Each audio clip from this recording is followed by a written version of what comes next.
My name's Mary. I just turned 35 this year on a hot summer day filled with bird songs.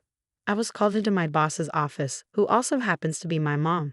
She didn't seem too happy, her beautiful face showing irritation from the heat. She told me she's giving the company to my sister and I'm fired, effective immediately. The bright sunshine made it hard to believe what I was hearing. I must have sounded dumbfounded because my mom looked annoyed and repeated that I'm fired and should leave by the end of the month. She went back to her work, leaving me stunned in the quiet office. When she noticed I was still there, she told me to get back to work. I stepped back automatically, like a puppet, muttered "excuse me," and left the office, closing the door behind me. Our company is a small 2-story building, a demolition business with around 10 employees. It's a family affair with my mom as the president, my aunt and her husband as executive directors, and some cousins in managing roles. But it's clear my mom holds the most power. After high school, I worked at an accounting firm. However, at 25, my mom basically forced me to join the family business, saying I'd be in trouble if I abandoned them. She dumped all sorts of tasks on me, not just accounting. I did everything from paperwork to sales. I worked hard to not be a burden, often staying late to get things done over the past decade. Meanwhile, my younger sister Lucy, who's 32, had only been with the company for 2 years. Before that, she couldn't hold down a job, complaining they weren't right for her. Now my mom has decided Lucy should take over the company, even though she's been lounging around at home for a while. I stepped back automatically, like a puppet, mumbled "excuse me," and left the office, closing the door quietly behind me. Our company is a small 2-story building, a demolition business with about 10 employees. It's a family affair, led by my mom as the president, with my aunt and her husband as executive directors, and some of my mom's cousins as managing directors. But it's evident that my mother holds the most authority. After high school, I worked at an accounting firm. However, when I turned 25, my mom told me they needed an accountant and asked if I was going to leave our family in a bind. Feeling obligated, I joined our company. My duties weren't just limited to accounting. My mom piled on paperwork and various tasks whenever help was needed. I even found myself doing sales. Essentially, I became the company's go-to person for anything and everything. Despite this, I worked tirelessly from dawn till dusk to ensure everything got done over the past decade. On the other hand, my sister Lucy, who's 3 years younger at 32, had only been with the company for 2 years before being groomed to take over. Prior to that, Lucy had been jumping from one job to another, never satisfied. By the time she hit 30, her job prospects dwindled, and she spent her days idling at home. Eventually, my mom decided Lucy should find a job that suited her, so she brought her into the company as an executive director. Despite my 10 years of dedication to the company, I remained just a regular employee. Everyone noticed the stark contrast in how my sister and I were treated. It wasn't a surprise to me. My mother had always favored Lucy since we were kids. Lucy got all the attention, receiving beautiful clothes and toys, while I got hand-me-downs, deemed good enough. I couldn't understand why I was treated this way, even as a child. I worked hard, hoping to earn my mother's affection, but she barely noticed. I even considered plastic surgery, thinking it would make me more lovable. It was my aunt who shed light on the situation. When I was in high school, I was told my father had passed away. In reality, he left my mom for an older woman who resembled me. My aunt explained that my mom, being proud, couldn't stand the idea of losing her husband to someone older and less attractive. She seemed oddly satisfied sharing this, hinting at a complicated family dynamic. Unlike my mom, my aunt's appearance wasn't remarkable, but she excelled at her job, using her charm to get ahead. My mom took over the family business at 32 when my dad left, leveraging her beauty to attract and retain clients, which significantly boosted the business. I believe part of our company's growth was due to the Economic Recovery Act, ERA, which led to many buildings needing demolition after reaching their lifespan. Because of this, neither my aunt's family nor my cousins could oppose my mother's decisions. Recently, the costs of industrial waste disposal and transportation had risen, making it challenging to balance demolition costs with expenses. Our company, along with the entire industry, was struggling.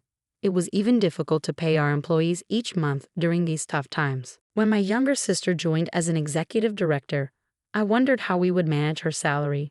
My mother bluntly stated, "We'll cut your salary to pay hers. We're family, it's natural, isn't it?" Even with my salary cut, it wasn't enough to cover her executive director's salary. I tried to reason with my mother, but she was relentless, insisting it was my responsibility to make it work.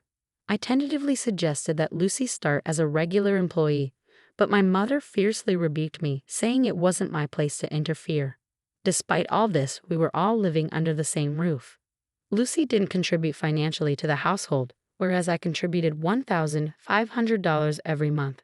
Since I was young, I had been helping with household chores while Lucy did nothing.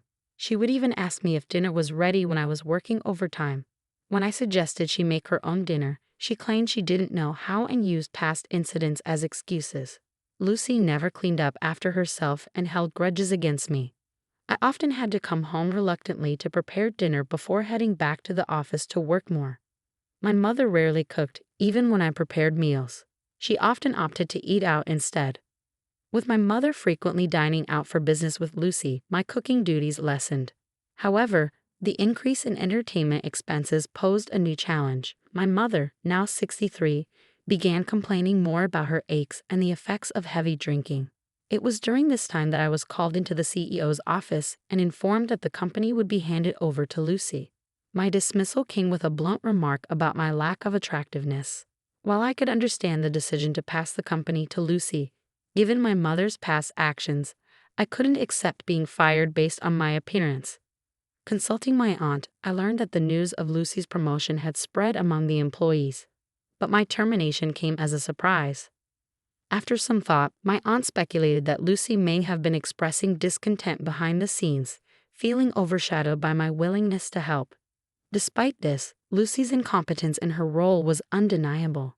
She consistently missed deadlines, made errors, and showed a lack of awareness about her performance. It seemed her reliance on her beauty had shielded her from facing the consequences of her actions. My aunt, understanding the situation, acknowledged, "That's true, but I think she sees you as a nuisance."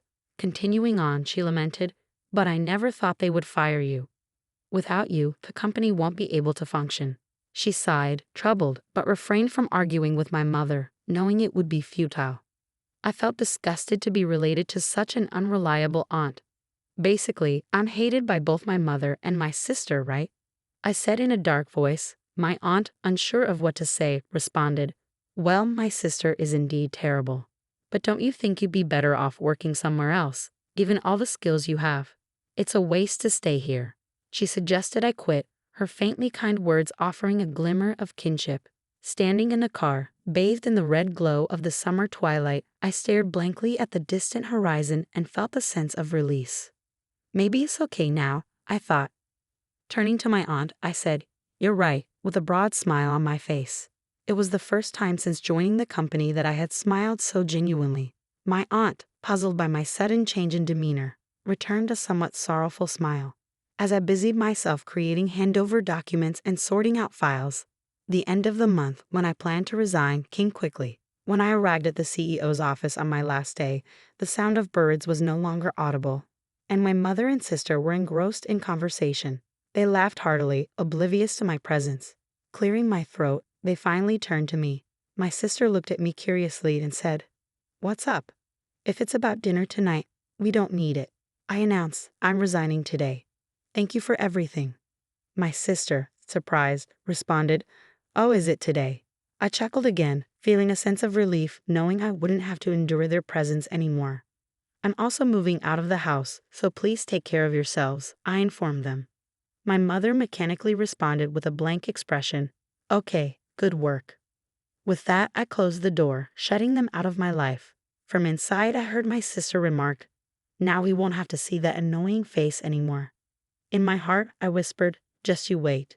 Leaving the company where I'd spent so many years, I moved forward. A week later, while wrapping up paperwork for a school, I noticed a series of missed calls from my mother on my phone. In just 2 hours, she had called 14 times. Ignoring the calls, I put my phone on silent and headed home after finishing my tasks. The missed calls continued to pile up, reaching a total of 80 by the next morning, with the last call coming after 2 a.m.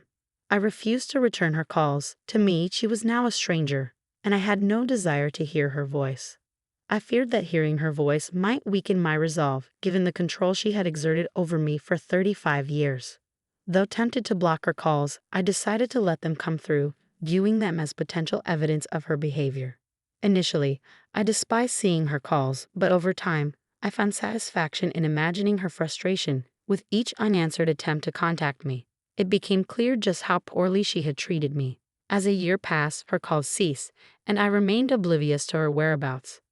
During this time, I worked part-time while pursuing online studies to become a tax professional. Leveraging my practical experience and the broader perspective gained from my previous role, I secured a position at a top tax consultancy firm. I was grateful for the hard work I had invested over the past decade, especially as I found myself surrounded by supportive colleagues who collaborated effectively. It was a stark contrast to the isolation and mistreatment I endured in my previous workplace, where I was left to navigate challenges alone, silently conducting my own research. Working alone until the late hours of the night became routine. One day, while leading a fulfilling life, I had to visit a client near my mother's company. Passing by, I couldn't help but notice the dirty windows and neglected entrance. Even the indoor plants, which I once cared for, now withered. On my way back, I unexpectedly ran into my mother, just leaving her company. As soon as she saw me, she exclaimed, "Ah," and hurried towards me. Anticipating her usual berating, I instinctively shielded my face with my bag. To my surprise, she approached me with a seemingly kind tone, asking, "Where have you been, Mary? I've called you so many times. Did you change your smartphone?" It seemed she hadn't considered the possibility that I might have intentionally avoided contact with her. Ignoring my confusion, she continued, "Look at the state of this company. It's dreadful, isn't it? You can start working from tomorrow. I'm not angry. I forgive you for leaving a year ago. Please start coming to work from tomorrow." It took me a moment to process her words. Did she only see a helpless image of her daughter, yearning for her affection? Mom, I'm already working at another company and I'm happy there," I responded hesitantly. Her face twisted into a monstrous expression, and she bellowed, "What? You're telling me you're working somewhere else while our company is in trouble?" "I don't give a damn about other companies. You're mine, understand?" Her outburst attracted attention, causing a scene in the middle of the street. "Wait a minute, you're the one who fired me, remember?" I reminded her. "What about Lucy? What happened to her?" I inquired. My mother snorted dismissively and said, "Oh, Lucy. I thought she'd be more useful, but she was caught having affairs with 3 men from our key client. Needless to say, our dealings with them ended abruptly.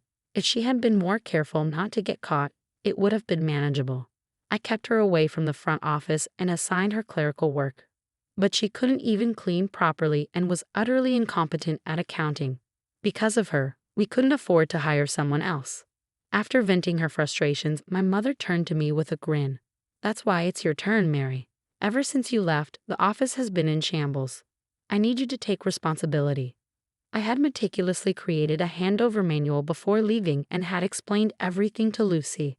However, I doubted Lucy had even glanced at the document, and I was sure my mother hadn't heard anything about it either. "I don't understand why they would fire me and then ask me to take responsibility. This is always how these women act. They take a tough stance, blame others, and let others clean up their mess. It's their usual trick," I muttered to myself. Remembering the supportive faces of my current colleagues, I resolved not to succumb to this pressure anymore. "It was you, the boss, who fired me, isn't it?" I challenged my mother, noticing a change in her demeanor. "And the reason you fired me was because I'm ugly, right?" Before I knew it, a crowd had gathered around us, intrigued by our argument. My mother flustered, stuttered, "Did I say something like that?" "Are you sure you didn't, Miss Shear?" "No, I heard it very clearly. You're going to hand over the company to my beautiful sister and fire me, the ugly one. I've been working hard at the company for 10 years, but you suddenly decided to hand over the company to my sister, who barely does any work, after just 2 years. I question your judgment," I declared, causing the crowd to murmur in agreement. "Really? Can that happen? That's awful, isn't it?" They whispered amongst themselves, empathizing with my situation. As the situation escalated, with people even starting to film us, I felt a surge of anger, disregarding the cameras focused on us. My mother, visibly sweating and turning pale under the collective glares of blame from the surrounding crowd, began to panic. "Mary, you're misunderstanding. Let's go inside for now," she urged, attempting to defuse the situation. "What am I misunderstanding? If you didn't say such a thing, shouldn't you be able to clearly deny it? I demanded, refusing to back down. When my mother fell silent, the murmurs from the onlookers grew louder. "She's silent, so it's true," they whispered among themselves, shocked by her lack of response. Suddenly, something seemed to snap in my mother, and she erupted into a tirade. "Shut up. It's all your fault for being ugly and gloomy. Ugly people should know their place and obediently do what beautiful people say. That's all you're good for," she shouted, causing the surrounding crowd to recoil in horror at her outrageous behavior. As videos of the incident circulated online, my mother's clients swiftly severed ties with her company. It was revealed that in the year after I left, they had engaged in shady activities like fraudulent registration and tampering with accounting books. With their reputation tarnished, the company went bankrupt, leaving my mother and sister in dire straits. They eventually came to my apartment seeking refuge, but I refused to open the door. In the end, they moved to a rundown apartment, living in fear of creditors and struggling to make ends meet. Meanwhile, I found happiness in my new workplace, where I met a boyfriend who appreciated my hard work and dedication. Though not conventionally handsome, he admired my sincerity and commitment. We're planning to get married soon, and I couldn't be happier, knowing that my diligence has led me to a fulfilling life.